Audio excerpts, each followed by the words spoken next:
Hi hello welcome to मगवा channel. वक्त ने किया क्या हासिल సీతాం గురుదత్ నిర్మించిన కాగజ్ కే పూల్లోని ఈ పాట గుర్తొస్తే చాలు మనసంతా భారమైపోతుంది. కళ్ళ ముందే కాళ్ళ కింది భూమి కరిగిపోయినట్లు అనిపిస్తుంది. గీతా దత్ ఈ పాట పాడి అప్పుడే దాదాపు 5 దశాబ్దాలు గడిచిపోయాయి. అయినా ఇంకా ఆనాటికి ఈనాటికి ఈ పాట అద్భుతమే.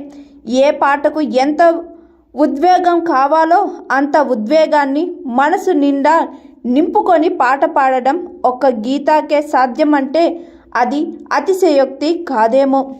గీతా దత్ పాడిన ప్రతి పాట ఆయా సందర్భాల్లో ఆమె తన కోసమే ఆ పాట పాడుతుందని ప్రతి శ్రోత అనుకుంటారు. అది ఆమె గొంతు ప్రత్యేకత కాదు, హృదయం ప్రత్యేకత.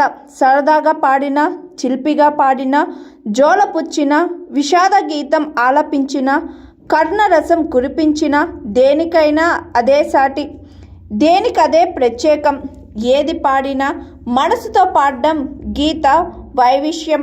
భారత సినిమా సంగీతంలో కనీసం ఒక దశాబ్దాన్ని, అంటే మరీ ముఖ్యంగా గురుదత్ సినిమా పాటలతో పూర్తిగా తనదిగా చేసుకున్న గీతా దత్ పాటలు అప్పుడప్పుడు వివిధ భారతిలో మాత్రమే కానీ ఇతరత్రా వినియోగించడం తగ్గిపోయింది. కానీ గీతా దత్ పాటలు వినకుండా నిద్రపోని అభిమానులు ప్రపంచ నలుమూలలా వేలాదిగా ఉన్నారు. అటువంటి వారిలో కొంతమంది అనుకోకుండా ఆన్లైన్లో కలిశారు, గీతా దత్ జ్ఞాపకం చేసుకున్నారు. గీతా దత్ పాటలతో ఒక ప్రత్యేక వెబ్సైట్ చేయాలని నిర్ణయించుకున్నారు. ఈ వెబ్సైట్ geethadutt.com. వెబ్సైట్లో గీతా దత్ పాడిన అద్భుతమైన పాటలు ఉన్నాయి. ఆమె జీవితం గురించి జ్ఞాపకాలు ఉన్నాయి.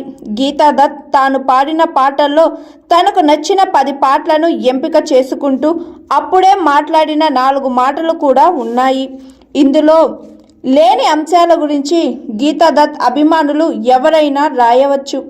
ఆమె పాటల గురించి, మాటల గురించి, జ్ఞాపకాల గురించి, పాటల వెనుక చరిత్ర గురించి రాయవచ్చు. నా పేరు N Satyavathi. Please like, comment, share, subscribe GRTV. Hi, this is Swathi. Like చేయండి, షేర్ చేయండి, కమెంట్ చేయండి అండ్ సబ్స్క్రైబ్ చేయండి GRTV. Hi, this is Monica. Please like, share and subscribe GRTV.